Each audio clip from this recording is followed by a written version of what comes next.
जय हिंद। अगले चंद मिनटों में मैं आपसे बात करूंगा इंग्लिश भाषा के बारे में। मैंने पहले भी आपको बताया था कि भाषा चाहे जो भी हो, जैसी भी हो, सीखना कोई बहुत मुश्किल काम नहीं है। अगर थोड़ा सा इंटरेस्ट लेंगे, थोड़ा शिद्दत से काम करेंगे, तो सीख जाएंगे, चाहे वो फिर अंग्रेजी क्यों ना हो। आप लोगों ने मूवी देखी होगी, है ना? अंग्रेजी, हिंदी मीडियम मूवी आई थी एक, बड़ी अच्छी लगी। काफ़ी सारी चीज़ें उससे ज़ाहिर भी हुई। आप कुछ सीखना चाहते हैं, वो इम्पोर्टेंट है। विश्वास के साथ शुरू करेंगे तो जल्दी सीखेंगे, अच्छा सीखेंगे।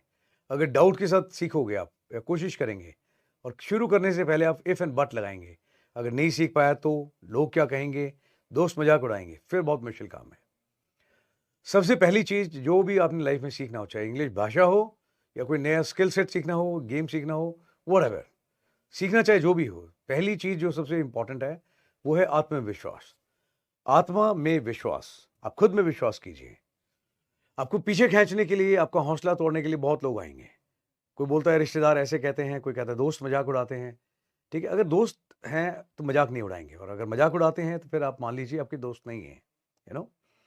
सलाह आपको बहुत लोग देंगे कि इंग्लिश कैसे सीखनी चाहिए, कैसे नहीं सीखनी चाहिए एंड आपको क्या दिक्कत आ रही है, भैया उसको कैसे दूर करना है, लेकिन साथ कोई नहीं देगा। दुनिया, सोसाइटी, कम्युनिटी, पड़ोसी आपके साथ खड़ा हो चाहे ना खड़ा हो, लेकिन आप खुद अपने साथ खड़े रहिए। मन बनाइए कि आपने सीखना है। अगर सीखना है, तो मैं आपको 7 4 बहुत सिंपल से तरीके बताता हूँ, जिससे आप सीख सकते हैं। मैंने इन्हीं तरीके से सीखा था। उस समय गूगल नहीं था, उस समय यूट्यूब नहीं था, उस समय कोई एआई नहीं थी, कोई ऐप नहीं था, ठीक है? मदर खुद हैं, मदर उन्होंने ज़्यादा पढ़ाई नहीं करी, गाँव में रहते थे, लेकिन मुझे तो इस लायक बना दिया उन्होंने कि मेहनत करके मैं सीख जाऊँ। तो आज की तारीख में अगर कोई गाँव में भी आदमी रहता है, तो एटलीस्ट उसके पास उससे ज़्यादा अच्छी फैसिलिटीज़ हैं, जो शायद किसी टाइम पे मैंने या मेरे जैसे बहुत सारे लोगों ने देखी थी। तो अगर मैं कर सकता हूँ, मैं बार-बार बोल रहा हूँ, आप यकीनन कर सकते हैं। मुझे भरोसा है, थोड़ा भरोसा आप खुद पे कीजिए। नाउ 4 तरीके हैं, जो आपको आगे लेकर के जाएँगे किसी भी भाषा को सिखाने के लिए। पहली बात तो आप दिमाग में ये गाँठ बाँध लीजिए कि भैया है ना, कोई भी चीज़ आपने सीखनी है उसके लिए विश्वास बहुत ज़रूरी है। थोड़ा भरोसा करें खुद पे और बार-बार मन में वो चीज़ दोहराएँ जो आप करना चाहते हैं।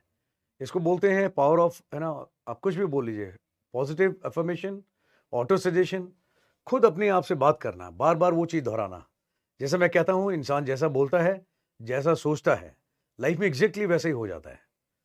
अगर आपको अच्छे हालात चाहिए तो आप अपनी सोच अच्छी कर लीजिए। हालात मजबूत चाहिए तो अपनी सोच को मजबूत कर लीजिए। जैसी सोच होगी वैसे हालात पैदा होंगे। तो इसलिए अच्छा है कि जैसे हालात आप देखना चाहते हैं, आप फॉर बेटर इंग्लिश सीखना चाहते हैं, थोड़ा विश्वास पैदा कीजिए कि मैं सीख लूँगा, मैं सीख के दिखाऊँगा। मैं मेहनत करूँगा, मैं ईमानदारी से करूँगा। एक सिर्फ़ भाषा ही तो है, बाकी लोग बोल पा रहे हैं, मैं भी कर लूँगा। अगर ये बार-बार मन में आप दोहराएँगे, बातचीत करेंगे, कोशिश करेंगे, तो पक्का सीख लेंगे। डरना नहीं है, ओके? डरने से ज़्यादा मज़ा करने में है, तो डरे कम, करे ज़्यादा। Now let's come to the basics. 4 तरीके जिससे आप ये भाषा सीख सकते हैं। नंबर 1 रीड, पढ़ना। नंबर 2 राइट, लिख करके देखिए। तीसरा स्पीक, जब लिखना सीख लिया, पढ़ना सीख लिया तो तुरंत बोलने की कोशिश कीजिए। और चौथी सेंस जो काम करती है वो सुनना। समझदार आदमी होता है वो दूसरों को सुन करके भी बहुत कुछ सीख लेता है। तो 4 चीज़ें हैं। पहले बात करते हैं रीडिंग के बारे में। रीडिंग है, आजकल चाहे स्कूल हो, चाहे सिलेबस हो, कॉलेज हो, कहीं पे भी हो आप, है ना? ज़्यादातर जगह आप लोग भी एक अमूमन तौर पे मैंने देखा है स्टूडेंट्स की ऐसी बन गई है कुछ अपना नेचर कि आप लोग एग्ज़ाम आता है, कॉम्पिटिटिव एग्ज़ाम हो, चाहे आपका 10th, 12th, ग्रेजुएशन कुछ भी हो, एग्ज़ाम से पहले सब पढ़ने बैठ जाते हैं। बट अदरवाइज़ रूटीन में पूछो कि when was the last time है ना when you had laid your hand on a book, आपने कौन-सी किताब पढ़ी है? तो बहुत रेयर होता है कोई बोलता है sir I am not into reading. Reading is a very, very good habit. अगर आप इंग्लिश सीखना चाहते हैं तो उसके लिए बेहद ज़रूरी है कि आप है ना ये आदत अपनी सुधारें। सिर्फ़ एग्ज़ाम पास करने के लिए, कॉम्पिटिटिव एग्ज़ाम क्लियर करने के लिए ना पढ़ें। आप एक आदत बनाएँ अपनी which is a very good habit, पढ़ने की आदत। आप कोई भी किताब जिसमें आपका इंटरेस्ट है, आप कोई भी किताब उठाइए। किसी को होता है थ्रिलर पसंद आते हैं, किसी को सेल्फ इम्प्रूवमेंट की किताबें पसंद आती हैं, मोटिवेशन, फिलॉसफी, ऑटोबायोग्राफी। आपको जो पसंद में आता है, आप वो उठाइए। लेकिन पढ़ने की आदत ज़रूर डालिए आप। अगर आप पढ़ने की आदत डालेंगे तो उससे आपको हौसला आएगा, नंबर 1। आप रूटीन के अंदर ये काम करिए, ये नहीं कि साल हफ्ते में मैंने एक बार पढ़ लिया और एक किताब पढ़ ली and now I will become a good very good in English speaking. No, it will never happen. आप रोजमर्रा में डेली में पढ़िए। टू स्टार्ट विद मेरी तरफ से आप 5th क्लास की बुक उठाइए इंग्लिश की और वो आप पढ़िए। अगर आप पढ़ेंगे तो आपको पता लगेगा कि यस, है ना? आपको जहाँ से सहूलियत शुरू होती है वहाँ से स्टेप बाय शुरू कीजिए। अगर आपने सेकंड फ्लोर पे जाना, आप सीधा तो सेकंड फ्लोर पे नहीं कूदते। आप पहले पहली सीढ़ी पे कदम रखते हैं, फिर दूसरी पे, फिर तीसरी पे, और इस तरह करके आप मल्टी स्टोरी बिल्डिंग में भी चढ़ जाते हैं। तो सेम वे आप मेरी तरफ से 5th, 6th, 7th, 8th, 10th आप कोई भी एक पेज उठाइए, लेकिन उसको पढ़िए। आपकी स्पीड अच्छी होगी, आपकी है ना फ्लुएंसी आएगी पढ़ने से।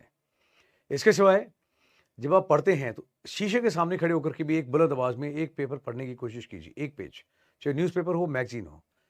बशर्ते आप पढ़ रहे हैं, दैट इज इंपॉर्टेंट, है ना। बाकी उसके सिवाय अगर 6 महीने पुराना भी अखबार पढ़ रहे हैं, उससे फर्क नहीं पड़ता। लेकिन शीशे के सामने आप खड़े होकर के पढ़ेंगे तो उससे आपका कॉन्फिडेंस अलग आएगा। That is called mirror practice, ये करनी चाहिए आपको। That is 2। तीसरा, जब थोड़ा हौसला बढ़ जाता है तो आप दूसरों के सामने, आपके छोटे भाई बहन हैं, ठीक है, परिवार के सदस्य हैं, आप उनके सामने खड़े होकर के पढ़िए कि मैं एक पेज आपके सामने पढ़ना चाहता हूँ। ये मैं आपको इसलिए कह रहा हूँ कि घर का जो आदमी है आपका, वो आपको जज नहीं करेगा, वो आपको असेस नहीं करेगा, हौसला बढ़ाएगा कि गुड, तो अच्छी कोशिश कर रहा है। लेकिन बाहर का कोई आदमी है तो हो सकता है आपका मजाक उड़ाए, लेकिन घर के लोग मजाक नहीं उड़ाएंगे। तो आप लोग पक्का घर के अंदर कोशिश कीजिए पढ़ने की।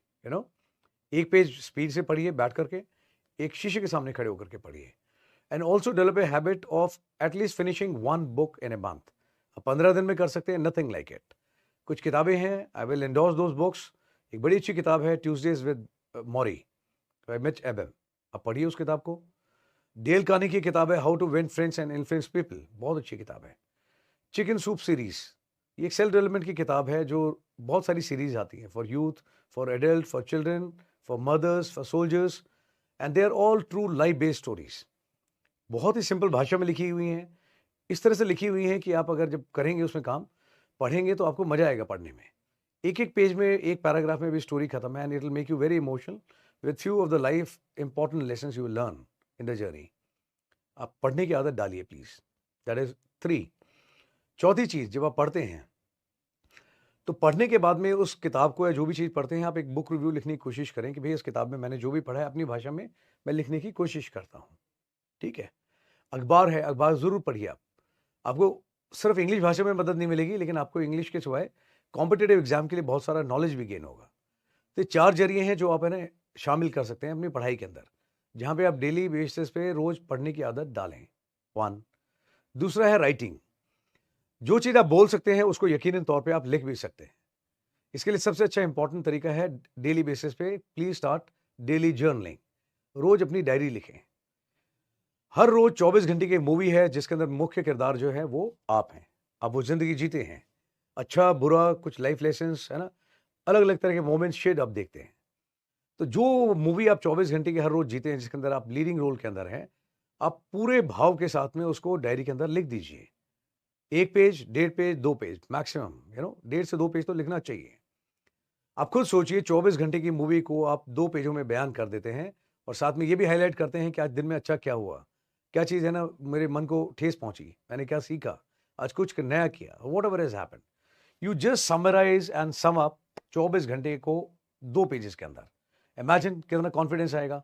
कल को आप इंटरव्यू में जाते हैं, चाहे सीएपीएफ का एग्जाम है, आपको पूरे लंबे आंसर्स लिखने हैं, उसके ऐसे राइटिंग लिखने हैं, आपको आदत है, क्यों आप रोज लिखते आ रहे हैं। जब आप लिखने की आदत डालेंगे तो उससे 2-4 चीजें होंगी। आपका दिमाग, आपका दिल, आपकी नजर, आपका पेन, सारे एक लाइन में आ जाएंगे। आप में कुछ ऐसी काबिलियत पैदा होगी कि जहां पे आप एक टाइम पे सोच भी सकते हैं, तेजी से महसूस भी कर सकते हैं, है ना, उसको आंखों से देख भी सकते हैं और उसको फटाफट लिख भी सकते हैं। तो आप इमेजिन अगर ये टैलेंट आप में आ गया कि आप किसी चीज को देख करके महसूस करना, फटाफट सोचना, दिमाग को फ्रेम करना थॉट्स को, और उसको लिख देना। फिर वो चाहे कॉम्पिटेटिव एग्जाम हो, लेकिन 2 पेज डायरी में लिखने हो, या फिर उसके बाद में आपने एसएसबी रिलेटेड स्टोरीज लिखनी हो, आपका काम कितना आसान हो सकता है। Why? Because you have been practising on daily basis. सिर्फ कोचिंग के भरोसे जाके कि मैंने स्टोरी लिखने का तरीका सीख लिया, सीएपीएफ एग्जाम में मैंने आंसर लिखने का तरीका देख लिया, शायद उतना काम ना आए। लेकिन ये तरीका आपको कभी भी निराश नहीं करेगा।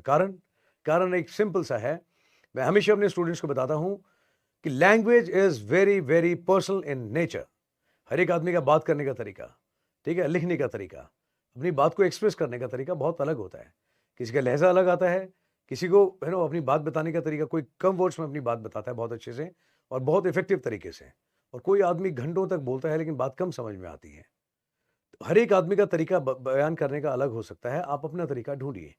ये तब आएगा जब आप रोजमर्रा की जिंदगी में ये जो लिखने की बात मैंने आपको बताई है आप करें।